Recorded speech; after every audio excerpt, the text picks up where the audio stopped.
নমস্কার বন্ধুরা। আজকে আমি তোমাদের কাছে একাদশীর কি মাহাত্ম্য আছে, কি নাম আছে তার ব্রত কথা তোমাদের কাছে উল্লেখ করব। বৈশাখ কৃষ্ণপক্ষিয়া বরুথিনী একাদশীর ব্রত মাহাত্ম্য ভবিষ্যত্তর পুরাণে যুধিষ্ঠির শ্রীকৃষ্ণ সংবাদে বর্ণনা করা হয়েছে।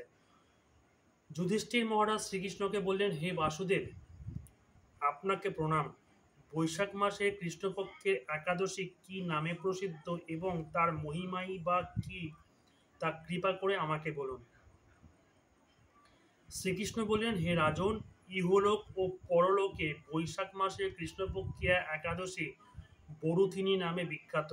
এই ব্রত পালনে সর্বদা সুখ লাভ হয় এবং পাপক্ষয় ও সৌভাগ্য প্রাপ্তি ঘটে।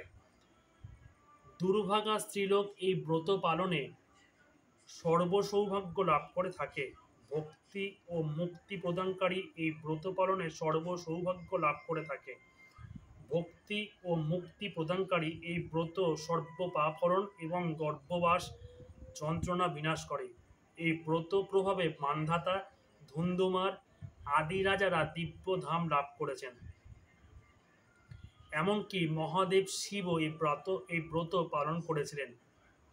10,000 বৎসর তপস্যার পর কেবলমাত্র এর বরুথিনী ব্রত পালনে লাভ হয়। যে শ্রদ্ধাবান ব্যক্তি এই ব্রত পালন করেন তিনি ইহলোক ও পরলোকে সমস্ত প্রকার বাঞ্ছিত ফল লাভ করেন। হে নৃপশ্রেষ্ঠ, অশ্বদান অপেক্ষা গজদান শ্রেষ্ঠ। গজদান থেকে ভূমিদান, তা থেকে তিলদান, তিলদান থেকে স্বর্ণদান এবং তা অপেক্ষা অন্নদান শ্রেষ্ঠ। অন্নদানের মতো শ্রেষ্ঠ দান আর নেই।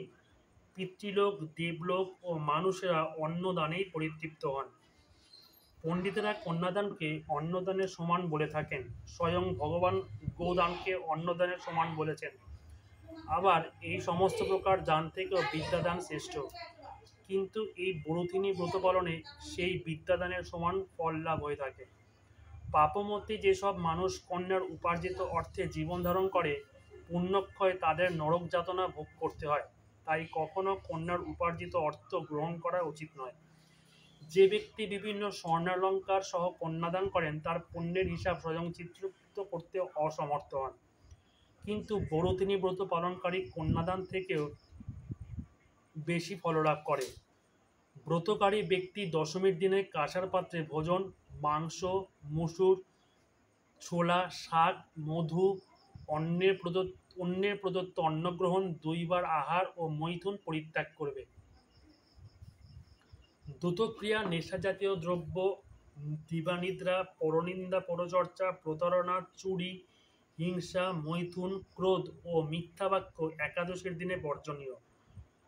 কাঁসার পাত্রে ভোজন, মাংস, মুসুর, মধু, তেল, মিথ্যা ভাষণ, ব্যায়াম, দুইবার আহার ও মৈথুন এসব দ্বাদশীর দিনে পরিত্যাজ্য।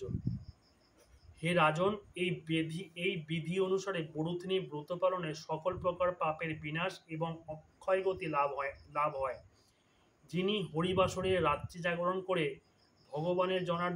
ভগবান জনার্দনের পূজা করেন, তিনি সর্বপাপ মুক্ত হয়ে পরম গতি লাভ করেন। তাই সূর্যপুত্র যমরাজের যাতনা থেকে পরিত্রাণের জন্য পরম যত্নে এই একাদশী ব্রত পালন করা কর্তব্য। বরুথিনী একাদশীর শ্রবণ ব্রতকথা শ্রদ্ধাভরে পাঠ বা শ্রবণ করলে সহস্র গোদানের ফললাভ হয় এবং সর্বপাপ থেকে মুক্ত হয়ে বিষ্ণুলোকে গতি হয়। তো এই ছিল আজকের বরুথিনী একাদশী ব্রতকথা। তোমরা অবশ্যই ব্রতকথাটা শুনো, কেমন লাগলো অবশ্যই জানিও।